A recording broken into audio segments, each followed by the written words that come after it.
یہ student next جو ہمارا ٹاپک ہے وہ ہے نوٹ جاری کرنے کے اصول. نوٹ جاری کرنے کے 2 اصول ہیں تو وہ بھی میں آپ کو بتا دیتا ہوں. یہ ہمارا فرسٹ ٹاپک ہے نوٹ جاری کرنے کے اصول. تو اسٹوڈنٹ اس میں 2 اصول ہیں ہمارے پاس. ایک معینہ حد کا نظام یعنی کرنسی کا اصول ہے, ایک متناسب محفوظ سرمایہ کا نظام ہے. 3 ہے ہمارے پاس میتھڈ. ایک ہے کرنسی کا اصول, کرنسی کا اصول جسے ہم معینہ حد کا نظام بھی کہتے ہیں. فکسڈ فیڈیوسری سسٹم یا پرنسپل آف کرنسی. دوسرا ہمارے پاس ہے متناسب محفوظ سرمایہ کا نظام جسے ہم نظام بینکاری بھی یا اصول بینکاری بھی کہتے ہیں. اصول بینکاری یا متناسب محفوظ سرمایہ کا نظام.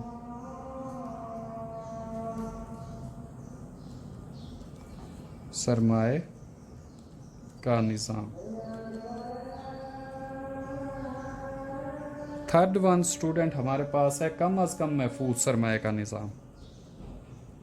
کم محفوظ سرمایہ کا نظام. اسٹوڈنٹ جو پہلا ہے جتنے ہم نے کرنسی نوٹ چھاپنے ہوں گے اتنے کا ہمیں فورن ریزرو یا گولڈ رکھنا ہوگا. مثال کے طور پر اسٹیٹ بینک آف پاکستان 1 ارب روپے کے نوٹ چھاپتی ہے تو 1 ارب کا سونا یا 1 ارب مالیت کے برابر ڈالر رکھے گی ریزرو میں. دوسرا ہے اصول بینکاری یا متناسب محفوظ سرمایہ کا نظام. تو اسٹوڈنٹ اس میں یہ ہوتا ہے کہ آپ نے اس اصول کے مطابق مرکزی بینک کو بہرحال اس حد سے زیادہ نوٹ چھاپنے کی ضرورت نہیں ہوتی. 100% مالیت کے برابر سونا اور چاندی اپنے پاس رکھنا ہوتا ہے. ٹھیک ہے, تو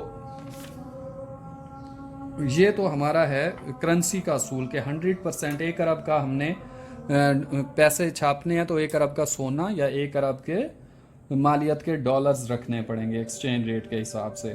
دوسرا ہے متناسب محفوظ سرمایہ. اس میں اسٹوڈنٹ پرسنٹیج رکھ لی جاتی ہے. عام طور پر مختلف ملکوں کا 30 سے 45% تک پرسنٹیج ہے کہ ہم نے اگر 1 ارب چھاپنا ہے تو ہمیں 45 لاکھ یا 35 سے 45 لاکھ ڈالر ایکسچینج ریٹ ہمارے پاس ہو, یا 35 سے لے کر 45 لاکھ ڈالر کا سونا ہو ہمارے پاس, تو تب ہم یہ متناسب محفوظ سرمایہ کے تحت 1 ارب روپے کے نوٹ جاری کر سکتے ہیں. اسٹیٹ بینک ہمارا یہ کام کر سکتا ہے. کم از کم محفوظ سرمایہ تو اسٹوڈنٹ یہ ایک منیمم حد ہوتی ہے 15%, 20% تک یہ ہوتی ہے کہ یہ تو کم سے کم مینٹین رکھیں. یہ ڈیولپنگ کنٹریز جیسے پاکستان ہے, انڈیا ہے, بنگلہ دیش ہے, یہ اکثر منیمم ریزرو سسٹم کے تحت چلتے ہیں. اس میں کم سے کم سرمایہ جو 10-15% ڈالر ہیں یا اس کی مالیت کا 10-15 لاکھ کا سونا رکھ کر آپ 1 کروڑ روپیز چھاپ سکتے ہیں. تو اسٹوڈنٹ یہ ہمارا تھا آج کا لیکچر. انشاءاللہ نیکسٹ لیکچر میں نے آپ کو کچھ اور ڈیٹیلز اس چیپٹر کی سیکنڈ ہاف جو ہیں 1-2 کوسچن رہ گئے ہیں. زرعی پالیسی ہے, زرعی پالیسی کے مقاصد ہیں, اعتبار زر کو کنٹرول کرنے کے طریقے ہیں. یہ 3 کوسچن رہ گئے ہیں حساب گر. یہ انشاءاللہ میں آپ کو نیکسٹ لیکچر میں گائیڈ کروں گا. Thank you.